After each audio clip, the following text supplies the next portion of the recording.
Hello everybody, SirMonkeySuit Zappy here, back again with Psychopaths 1, episode 17, and in the last episode, poor Kagari bit the bullet, at least so I think. I mean, I'm guessing that is the case, but he smiled in the face of defeat like a badass, and the chief is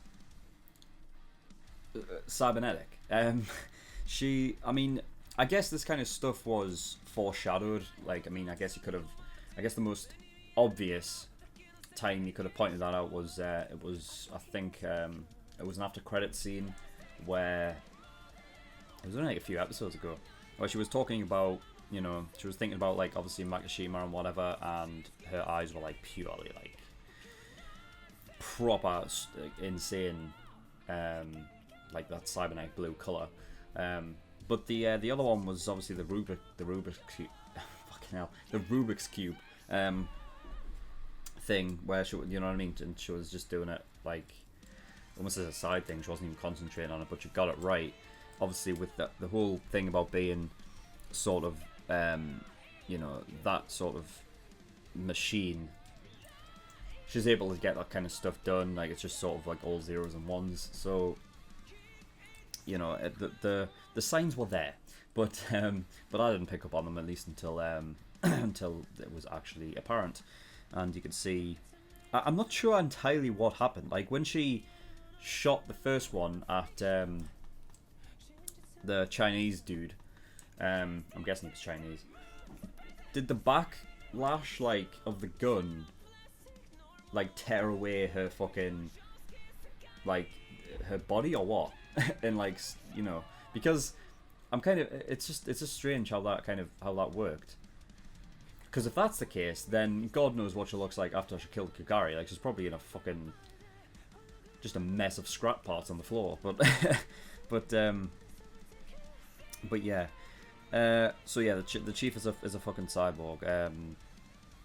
In hindsight, not surprising. Because I just think, you know, as the people who are, like, almost like entirely human might as well be robots anyway, because they're living by the system. So for somebody to be like a literal, you know, cyborg is not surprising, especially someone as high up as what the chief is. So yeah, but, you know, at the end of the day, it is what it is. We went to the Ministry of Welfare or whatever. That is where SYBIL was, like, that's where the whole SYBIL system, like, emanates from there. That's where they went. Obviously, Kagari went after the Chinese dude, ended up getting killed by the chief. Kagami and Akane went up top, because that's where Makishima was. They fought him.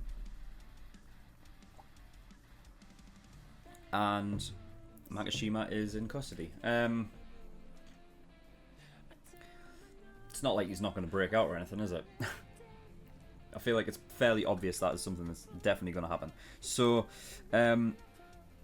yeah, I mean, I don't know where we go from here. I feel like it's going to be another situation of, like, you know, somebody behind bars, and they have, like, you know what Makishima's like. He's going to have all that philosophical talk and whatever, and he's going to be like, hey, I'm going to get out, motherfuckers.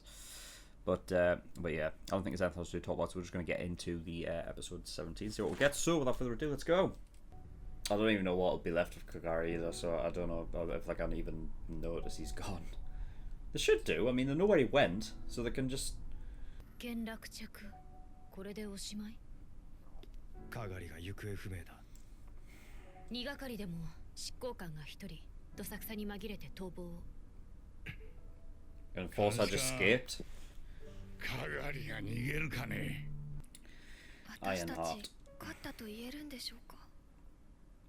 デカの仕事は基本的に対症療法だ。被害者が出てから捜査が始まる。そういう意味じゃ花から負けている。結局シビラシステムの安全神話って何だったんでしょうか。安全完璧な社会なんてただの幻想だ。便利だが危険なものに頼った社会のことさ。俺たちは政府によってリスクを背負わされていた。しかしそれが巧妙に分散され分配されていたので誰も気づけなかった。誰もが目をそらしていたのかもしれない。危険がそこに確かに存在するがゆえに逆に存在しないものとして扱わないと正気が保てなかった。Yep. この町の市民 Or は as a prison of their own, like, their own mind, essentially. 牧島将吾をどう裁くか、問題はこれからだ。こいつはドミネーターをぶっ放すよりはるかに難しくて厄介な仕事だ。しかし残った心配はかがりのバカ野郎のことだ。俺たちと別れて地下へ向かって。Has it not been down there なぜ yet? そこで連絡が途絶えた。 Surely they would have. サイコハザードは精神の疾病だ。拡散すればこのありさまだ。大規模なメンタルケア、パンクした収容施設、都市機能の麻痺による経済的損失。牧島というのはとんでもない男でしたね。裁判制度なんてなくなって久しい今、証拠だけで立件するってのはちょっと難題だろうな。頼んだぜ、監視官。It's not good to fucking rely on Ganoza because he's. 局長からの呼び出しだ。 Here we go. Because he just does everything that the fucking 牧 chief 島 has に to 関す do. る実公安局は捜査権を失った。はい。極めて得意なケースだ。情報の機密性も問題になる。牧島将吾は過去を遡って様々な事件に関与していた疑いが濃厚です。牧島は研究用の検体として処分される。いや、処分された。逮捕した人間のことよりも Bullshit. 執行官が一人 Ah, 逃亡。 fuck off. 未だ行方不明。まだ Stupid 逃 bitch. 亡と決まったわけだ。シビラシステムはすでに復旧している。このままじゃ責任問題になるよ。What a fucking. それはその得のいく説明をしろ。執行官が偉そうに何様のつもりだ。俺が決めたことじゃない。文句があるなら。文句があるなら局長に直接言えか。執行官の俺が局長に会えるわけないだろ。どうなるんですかこれ。どうにもならないんじゃないかしら。とにかく Just doesn't allow for anything に like. 全力を投入する。あいつの行動によっては別の意味で公安局の命取りになりかねない。 This is the first time he's waking up. 久しぶりだね、翔吾くん。変わりないようで何よりだ。面識はないと思うが。まあ、この3年で僕は随分と様変わりしたからね。以前君に借りていた本なんだが、いろいろと身辺がごたついたせいで紛失してしまってね。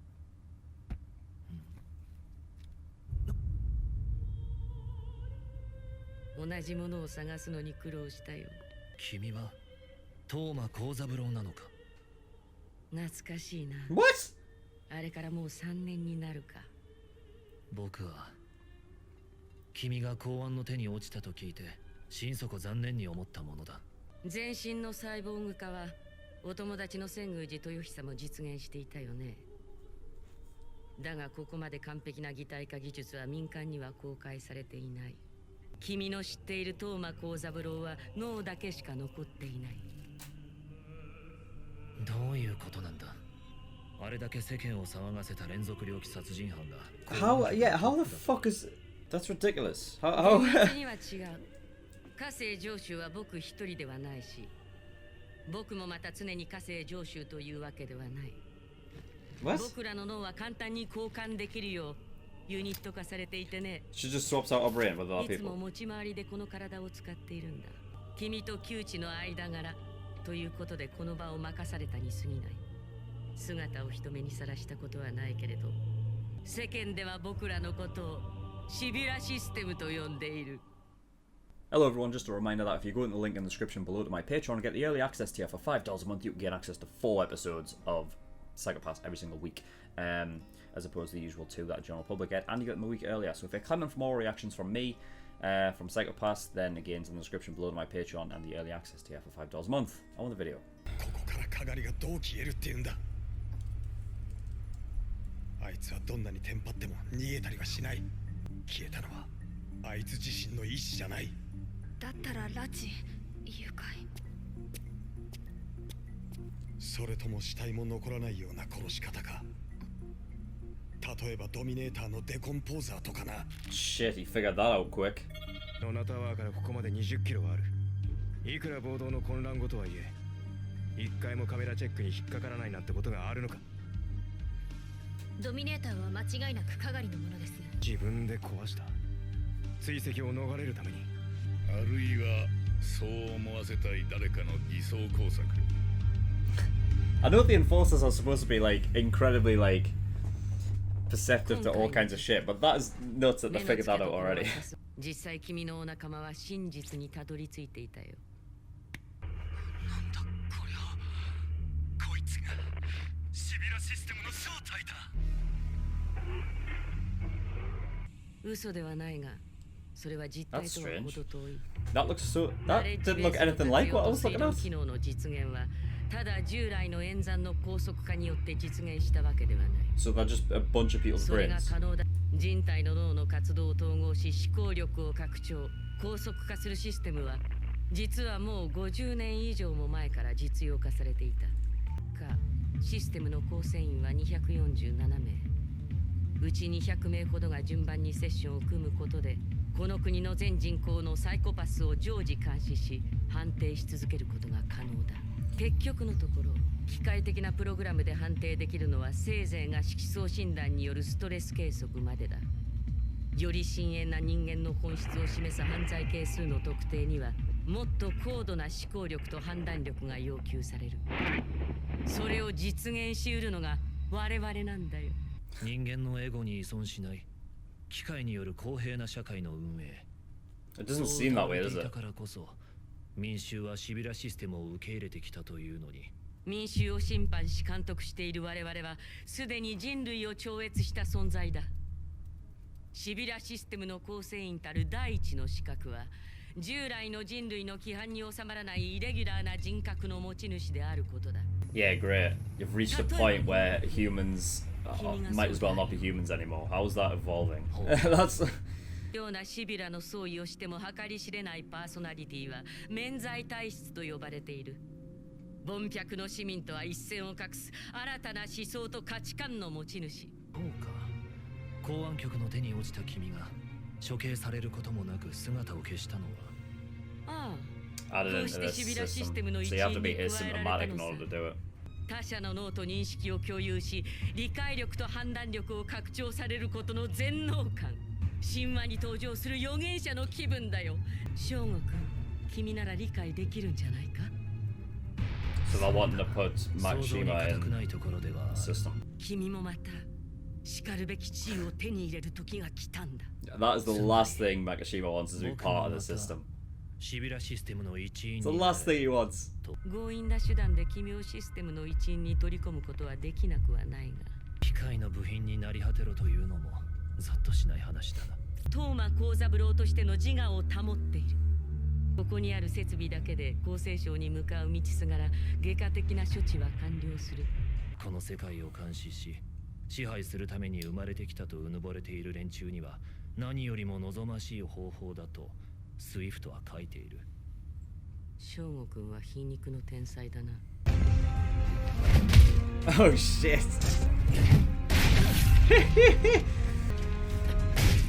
Fucking rooting for Shogo here.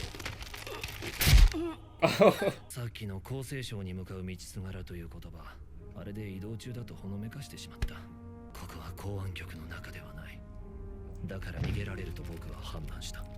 なぜだ。君なら理解できたはずだ。この全能の優越を、世界を滑る快感を。 He's not about that though. あいにく審判やレフェリーは趣味じゃないんだ。だからどこまでもプレイヤーとして参加し続けたい。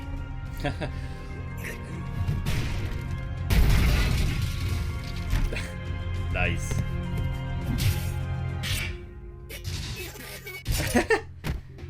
神の意識を手に入れても死ぬのは怖いか。Shit.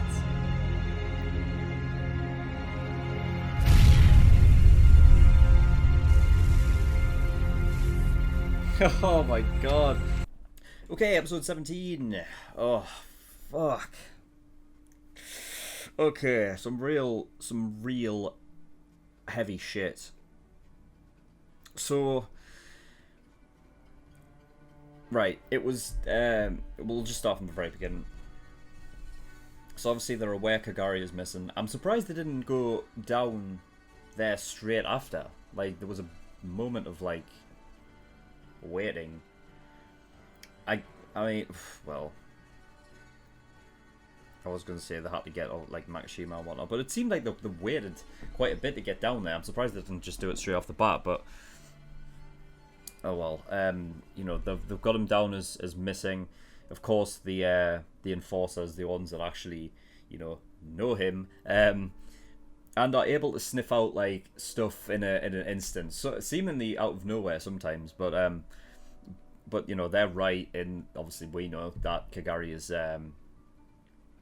well, we don't know that he's dead. We don't really.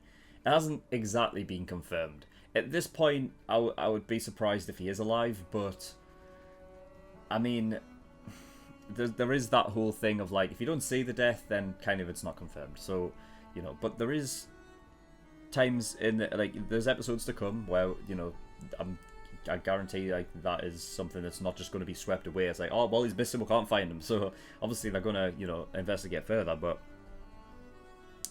yeah, they also did mention that there was another enforcer in Division 2, which I didn't put the 2 there.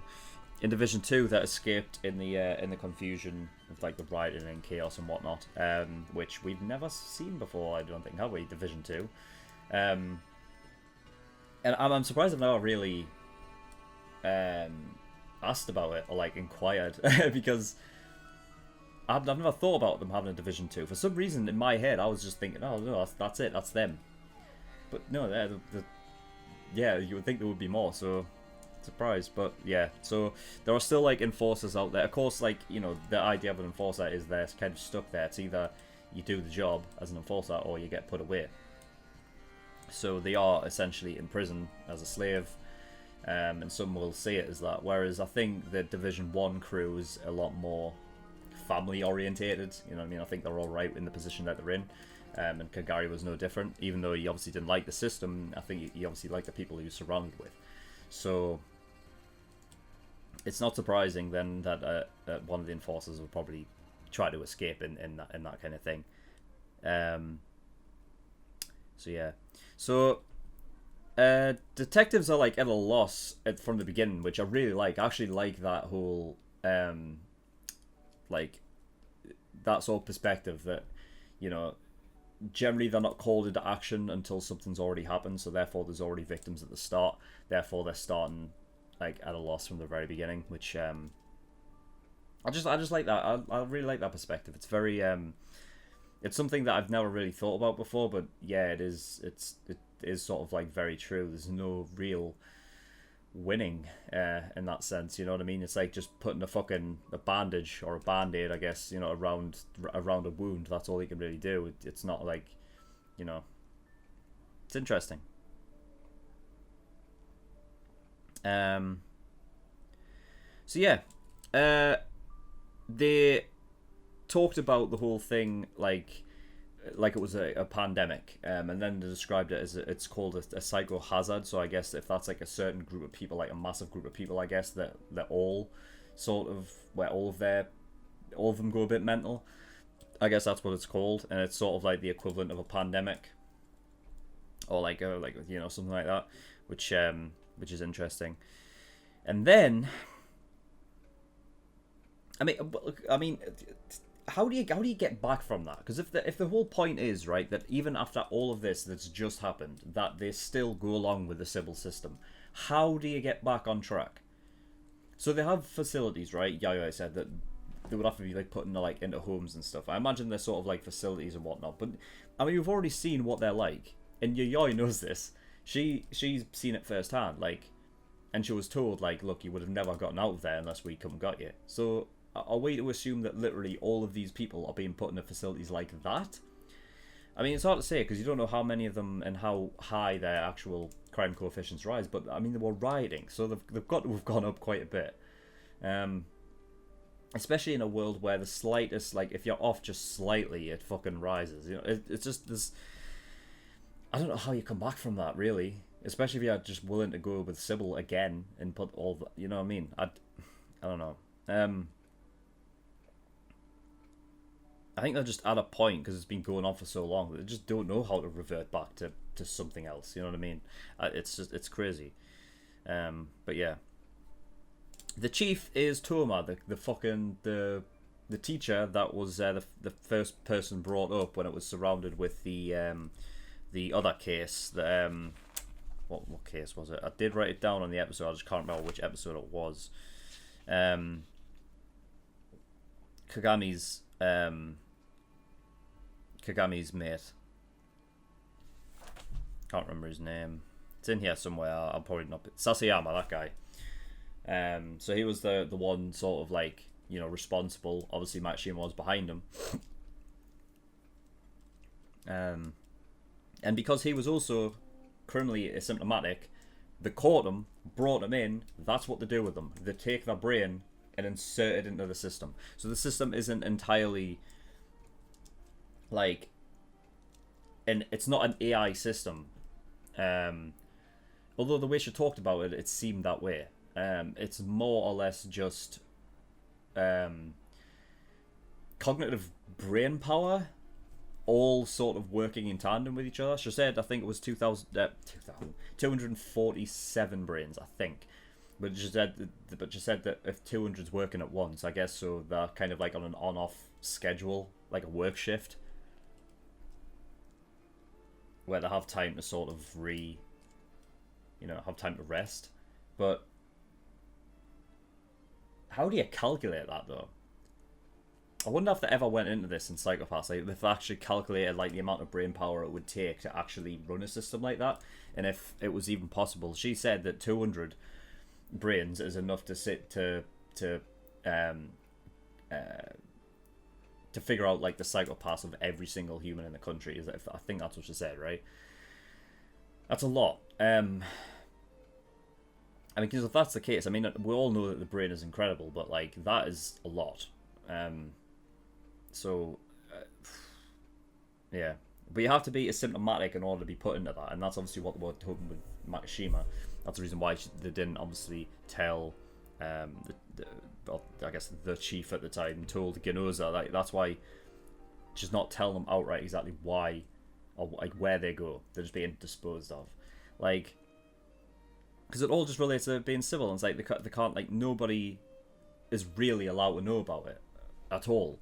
It's just fucked. So yeah, I mean, Toma talking about, like, you know, it's like sort of like, it's like evolution. We can get rid of all of the emotional stuff, which is always, I mean, I don't know, in some capacity I'm right, but as soon as you lose humanity, I don't think you're evolving. Like, that's not evolving to me. Like, as soon as you lose your identity and who you are, that's not evolving. That is, I feel like that's just giving in to something, you know, that you're not worthy of. I don't know, like, it's just to take away all responsibility almost, you know what I mean? I think that's what happens when you take away your emotions. So if anything, to me, it's devolving. Like, you're not evolving at all from that. To him, but that's to him, apparently it's only beneficial to him. It's not beneficial to society, which he likes to pretend it is, but it's not. You know what I mean? It's beneficial to him, and what he believes is everyone who's in that system, it's beneficial to them. To be, like, perceived as sort of like a god, or like, I love that line, by the way. The fact that Makishima is like, "Are you afraid of dying, even though you're having the perception of being a god?" I love that. So I'm guessing Toma's dead then. Like, that's it. Because we saw that he got, like, plugged in. He said that he can just sort of like the transference of like his sort of his brain to other robots, essentially. You know, so he doesn't have one person he can be. That, I mean, there's obviously something bigger at play here, where, like, I don't know who is overlooking the whole Sybil thing, because there has to be somebody. It can't just be brains, and that's it, right? Because how would you start it? I feel like there has to be, like, someone on the outside that's looking over it. You know what I mean? Who isn't actually a human brain inside the thing, but I don't know. But we did see that he got, like, plugged in, but when he got back out and then Makishima killed him, did he manage to transfer some of these, like, does he still have, like, himself data somewhere else, or was it because he wasn't plugged in and he didn't transfer, that's it. He's dead. Because, you know, it did seemingly look like Makishima opened the robot up and would have just pulled fucking, you know, probably core wires and shit out.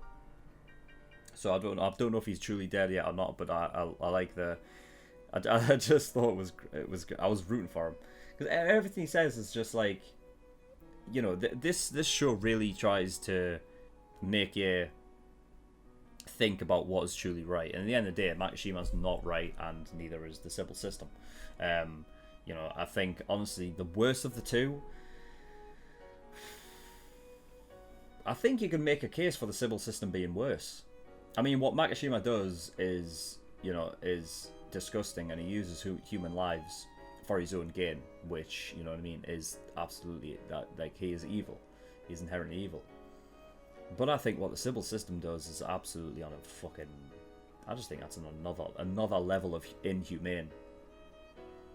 I think, you know, so I think the Sybil system is worse. So yeah, I was rooting for him there at the end, but like now it's just,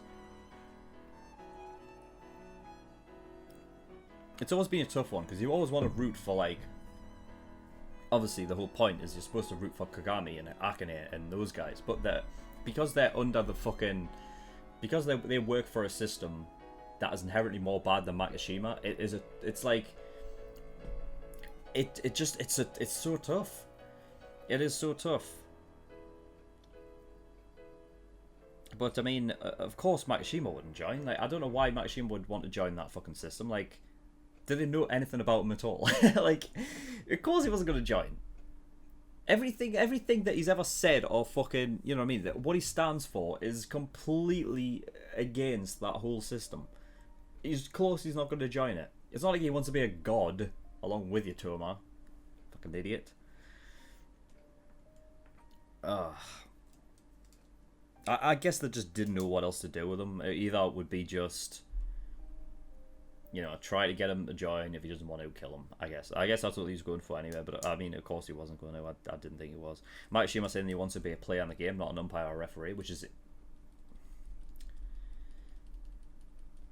I think in some aspects he's right. I did write it down thinking, wait a minute, doesn't that go against everything that he's really done? Because he sort of had this sort of idea that he wants to be the sort of I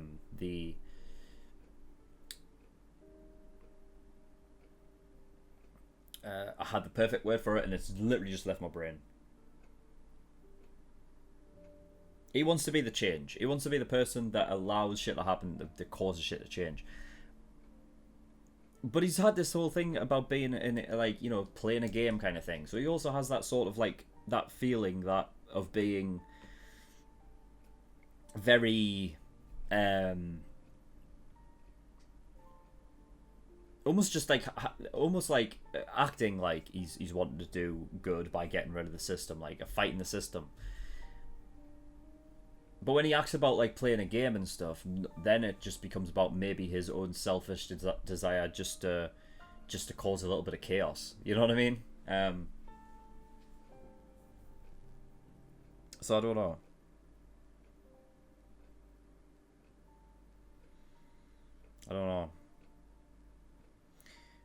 I think he's right in what he's saying, though. When he says that he wants to be a player, not an umpire or referee, I think he's right. Because an umpire or referee would, if that's the kind of rule he was playing, he would be more indicative of being, like, he would be a bit more dictatorish and sort of force choices on people, where he does kind of give he does give the options. He does give the choice. So he's playing the game as a player then. Yeah, he's not like, you know, he's not the one that ultimately decides. He just moves the pieces. So yeah, I guess he's right in what he's saying. And the last thing, the after credit scene, Makishima, interestingly, possibly saving, or at least attempting to sort of save Kogami, because, I mean, we know that Makishima likes him, but because of everything that Makishima's been told, and now he knows the ins and outs of what the Sybil system is, he knows exactly what it is, that Makishima's actually gone through the trouble of calling Kogami and tell him, look, it's not worth it.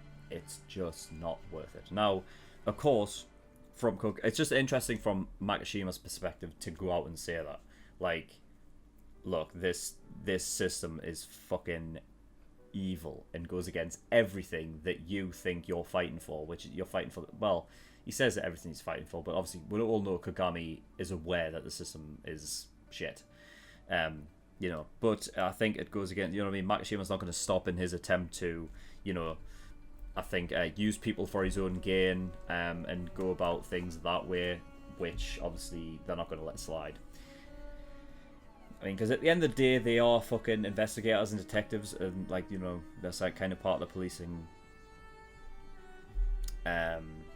policing, side, like the policing ministry, I guess. So, you know, it's not like you can just let him get away with fucking ruining people's lives, you know. But it's just an interesting thing from Makishima's perspective to call Kagami and literally say, look, it's not worth it. But yeah, interesting. So yeah, that is all for this episode. We're going to move on to episode 18. But thank you everyone for watching. In the description below, I have links to certain things. One of them is the Discord. I urge everyone to go over there, especially if you want me to react to something. If you want to see me react to something that you want me to see. That didn't sound right at all. You get what I mean, though. Because that's where polls and things start, over on Discord. So if you want me to react to a certain show, get yourself over there. And also if you just want to come on top, make the community, you're free to do that as well. And Patreon. So if you do want to support me, you can do. Just go over to Patreon, links in the description. I have a bunch of different tiers and rewards depending on how much you want to support me with, if you do want to. Early access, that's the big one, that's the most popular one. It's $5 a month, so for that you gain access to all the Patreon shows I do a week early, and you get 4 episodes of Psychopaths a week and 4 episodes of Code Geass every single week as well. So if you're interested in any of those 2 shows, you get pretty much double the general public gets, and you get them a week early. So if you're coming for more reactions from me more frequently, early access is the way to go. $10 a month, that's a full length. So if you want to see my full unedited reactions to all the shows I do, then that's that. Everything I react to gets a full length. So that'll be the one for you. $15 a month, exclusive tier. So that gives you access to another show I'm currently reacting to, which is Parasite. That is almost finished. So that will be, once that's finished, it'll go up on for the general public on YouTube, and another show will take its place. It's only exclusive as it's airing. Yeah. So yeah, that's Parasite, and also all OVA reactions and all movie reactions go into the exclusive tier as well. $50, that is the elite tier. So every time you pay the $50, you get the choice of a show that you want me to react to, and I will react to it. It'll go at the back of the list. I think there's about 7 or 8 shows in there, so it might take me a while to actually get round to them all, but I will get there. But if you want to jump the queue and go at the very front so that your show gets reacted to next, and you want to get God tier, which is $100. That means I'll react to your show next year. But that is also that. Thank you everyone for watching. I'll see you next time. Bye bye.